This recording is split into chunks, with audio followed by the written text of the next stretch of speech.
There were some major Power Five voices that were testifying in front of lawmakers today. Others would send in sworn documents and written testimony to present to those that are on this panel. And one of them is President Charlie Baker, who made his first public appearance in front of lawmakers. You also had Big Ten Commissioner Tony Petitti, who was there, and Jack Swarbrick he submitted his written testimony. All of them are discussing the college football and college athletics in crisis, pointing to name, image, likeness, pay for play, the worry, and it's the worry that we're headed towards a college football players association. And that was really on the minds of all of those talking heads and voices that were more or less whining about the current product being in crisis, although I don't know if we've ever seen college football more popular, quite frankly. They're pointing to a lot of hurdles that will have to be taken on by the NCAA. They want federal legislation to tamp down those potential hurdles and back what would be law instead of just guidelines or bylaws that the NCAA couldn't enforce back in 2021. Chad, this is, they want Washington, D.C. to support them because while they will talk about, well, if we're going to end up paying a substantial amount of money to college football players, that's not fair, and we're going to end up having to confront Title IX and what that entails for the equal amount for all participation in college sports. What they're really not saying is this. There is payment distribution, media rights contracts that are massive. For instance, in 2007, the media rights distribution in the SEC was $10 million. Ooh.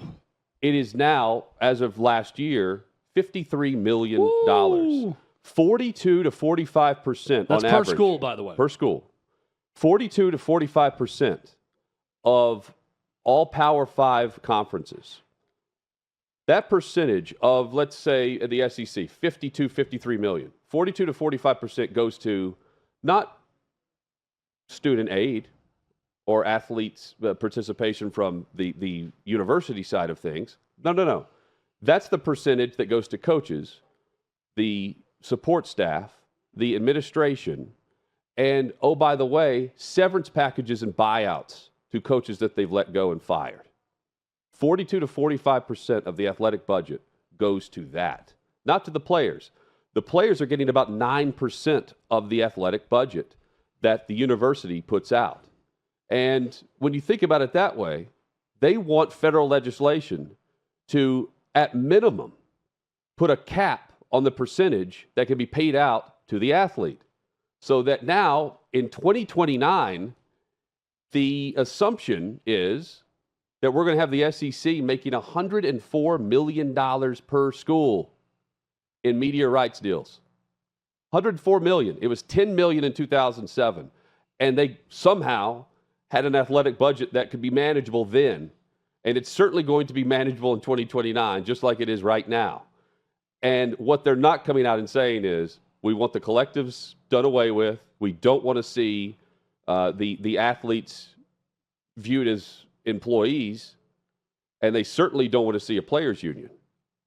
And that's because it would be the NFL model, where the players on the media rights deals in the NFL, 49.5% of that money goes to the players through the salary cap and through the roster money in the collectives that each team must pay out at least a floor.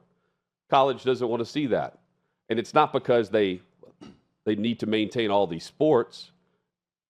It's because they want to keep the bag. And it's a massive bankroll, especially when you look at the percentage payouts as they are right now, and they're already complaining about the 9% of the athletic budget going to the athlete and not the university. That's what this is about. Yeah, and the other part of this is, well said, Hutton, on that. The other part of this is boosters are going to get strained. with all of this. You got Mark Stoops coming out after a loss to Georgia saying, hey, if you want us to compete with and beat Georgia, you need to ante up. We need more NIL money because they're paying for their players. They're spending more money, and they're always going to get better players for that reason. Well, you can go to boosters only so many times, and now they're getting hit up on all sides. They're getting hit up by collectives to help keep talent coming through the pipeline for their individual schools. They're getting hit up by the university and the athletic director and the athletic department to buy premium seats, to sponsor different things, to give, and give. And these high-priced boosters that have a ton of money, they don't have all that money for always being charitable. Eventually, they're going to want to keep their bag as well, just like these teams and these schools want to keep their bag. So they're going to want to keep that also. I think a lot of them are probably sitting back thinking, can't we just cut out a percentage of what you're making in media rights and just give that as a lump sum to football players across the conference and just put in rules that say every single team in the SEC or the Big Ten or whatever conference you're in based on media rights gets this percentage of the money coming in because of football or because of men's basketball or whatever it may be? That would actually eliminate some of our dollars having to go into this just to have a viable competitive team within tough competitive conferences. So that seems like a pretty easy compromise to me. But what happens in all of these stories? It's one word: greed. Greed gets in the way. It's the greed of the schools in this sense, and it's eventually going to be greed with players also. Not greed right now. They're wanting to get what's owed to them or what's coming to them, but is that really going to be enough when they get a certain percentage of it? Probably not. They're going to have agents and people working on their behalf that's always going to try to get more and more and more and more. And this is a system that, while now ratings look good, interest in the sport is really good, I don't know that it's sustainable forever. There does need to be rules put in place. And the rules that it's leading to is a 40 or 50 team super conference of college football that will collectively bargain their own media rights and give out a percentage of money with that media rights to the players in the major money sports of that conference. I think that's where we're headed eventually. But until then, we're going to get, 10, 20 more congressional hearings about this? Just wasting time and having speaker after speaker ask things that have nothing even to do with NIL at times in these. That's where we're headed. And there's no end in sight.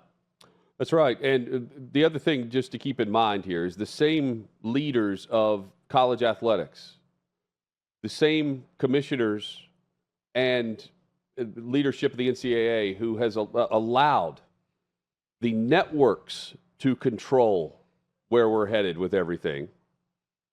Those same leaders are pointing to the issues within 9% of the athletic budget. In some cases in the SEC, athletic budget could be as much as $215 to $220 million. 9% of that goes to student athlete aid and support from the roster, from the university and the athletic department. 42 to 45% to coaches, administration, and severance packages. That's really all you need to know. It's not going, the vast majority of it's not going to the athletes, and it's not going because of Title IX. It's going to failed leadership and buyout money, and then these massive contracts that also include more buyout money. And I think what's crazy about the buyout money is, what are we talking about with A&M right now? Price of oil for a barrel's over $100. So now the A&M boosters have the money to buy out Jimbo easily, right, if this year continues to go downhill. And they did before, but that's right. a reason to point to. But here's what I'm getting to. It's not the schools always paying the buyout. They're dipping back into the hands of the pockets of their boosters over and over and over again. There is fatigue with people. They won't give forever, and they can't give to everything. So you're going to have to give. The university that's getting the check for all the TV rights, you're going to have to give up the majority of that. And if it means cutting sports, while I hate that, and I don't think we're there yet, that is probably what's going to eventually happen, because you can only milk the cow so many times before the cow's purple. And that's what we're seeing right now with boosters. So this isn't Saudi Arabia. This is not an ever-ending flow of money from boosters that you're going to continue to go to like an A&M to get the next middle linebacker or to buy out the coach that you stupidly hired. and has failed within 3 or 4 years, and you have to now buy out because the agents are controlling the system and the contract for the coaches is out of control with buyouts. This is a system that the powers that be have set up. It is now failing. It is on them to fix it. And to fix it, it means legitimate change. Are they willing to legitimately change? I think we know the answer to that. Well, the money, though, just keep in mind, the money's there from the media rights contracts. It's just how they distribute it. They're still going to the boosters as if they're poor, which is not the case.